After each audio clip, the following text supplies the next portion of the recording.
อิงให้เฮาเดินก้าวเพื่อชาติลาวคนลาวพึ่งพาอาศัย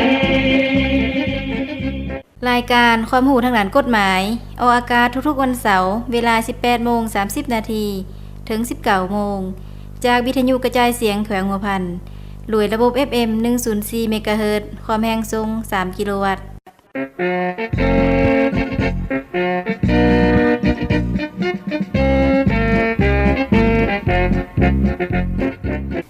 สบายดีท่านผู้ฟังขอต้อนรับท่านผู้ฟังเข้าสู่รายการข้อมูลทางด้านกฎหมายและมื้อนี้ปอแก้วเป็นผู้ดำเนินรายการ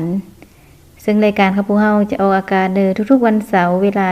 18:30 ถึง 19 โมงจากสถานีวิทยุกระจายเสียงแขวงหัวพันระบบ FM 104 เมกะเฮิรตซ์ซึ่งรายการของพวกเราก็ได้นำเอาสาระน่ารู้เกี่ยวกับกฎหมายและคำศัพท์บทข่าวมาสับเปลี่ยนกันออกอากาศในแต่ละอาทิตย์ในมื้อนี้ผู้ดำเนินรายการก็ได้นำเอา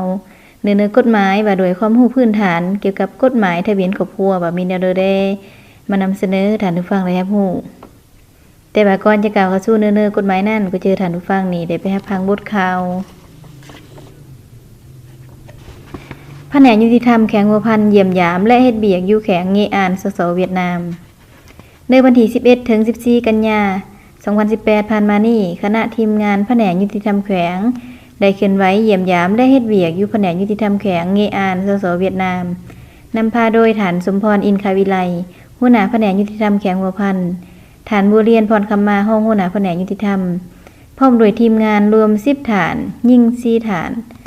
ซึ่งการไปเยี่ยมยามและเฮ็ดเวียกในครั้งนี้ก็ได้รับการต้อนรับอย่างอบอุ่นจากฐานห้วงกอกฮาว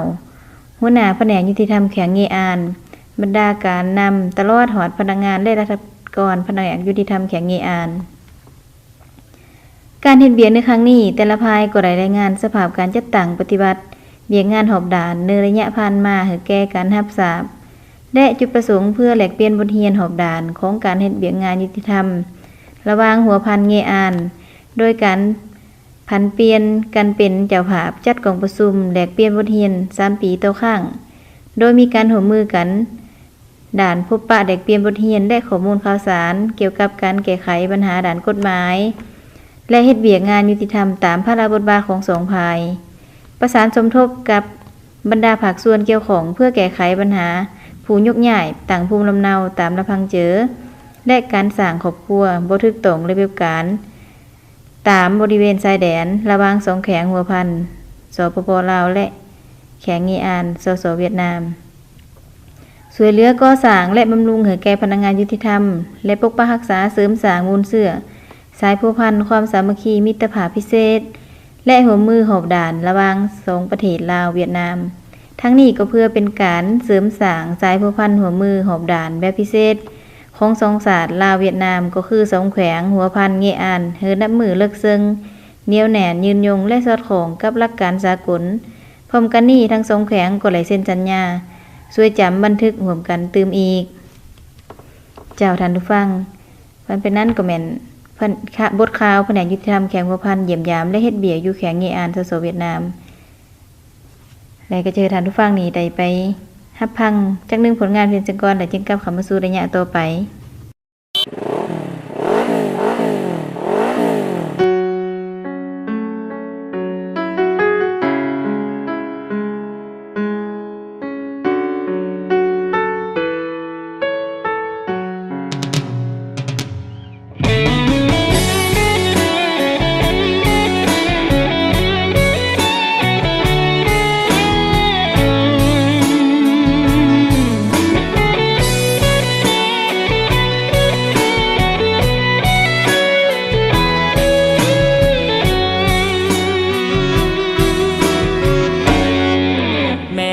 บ่มักอ้ายบ่อนใดคือบ่ให้เป็นเคยจักทีเงินคำของอ้ายก็มีพอแต่ละทีมีแต่ลัดตาสั่งมีหลายแนวที่แม่บ่มักอ้ายถ้าเว้าไปอ้ายคงบ่อยากฟังเว้าลดหนาบ่เป็นหยังดอกนาสิตั้งใจฟังและเปลี่ยนแปลงตัวเองแม่บ่มั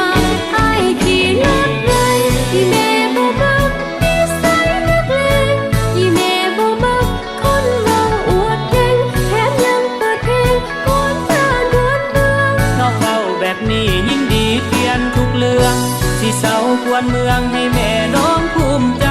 ขอบใจแม่เจ้าที่เว้าให้เปลี่ยนนิสัยย้อนหักเจ้าหมดใจอ้ายจึงยอมทุกอย่าง ต่างในหูกระปดออกทำแม่ตัดผมแน่ปล่อยให้ยาวเฮ็ดหยัง ขอบใจน้องที่เตือนอ้ายอีกครั้งขอบใจนางที่สั่งให้เป็นคนดี ถ้าอ้ายเปลี่ยนได้มือนี้น้องสิมีรางวัล อ้ายสิเปลี่ยนอย่างกระทันหัน ถ้าอยากได้รางวัล สิเอาคนงามมาเป็นเมีย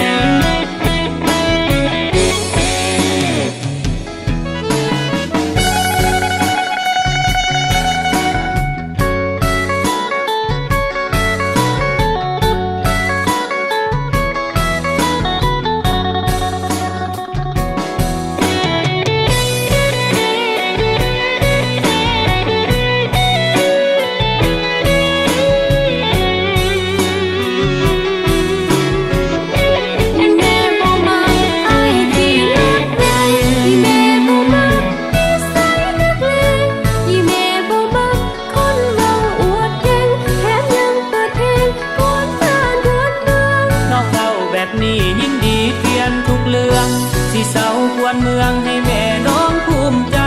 ขอบใจแม่เจ้าที่เว้าให้เปลี่ยนนิสัยย้อนหักเจ้าหมดใจอ้ายจึงยอมทุกอย่าง ต่างในหูกระปดออกทำแม่ตัดผมแน่ปล่อยให้ยาวเฮ็ดหยัง ขอบใจน้องที่เตือนอ้ายอีกครั้งขอบใจนางที่สั่งให้เป็นคนดี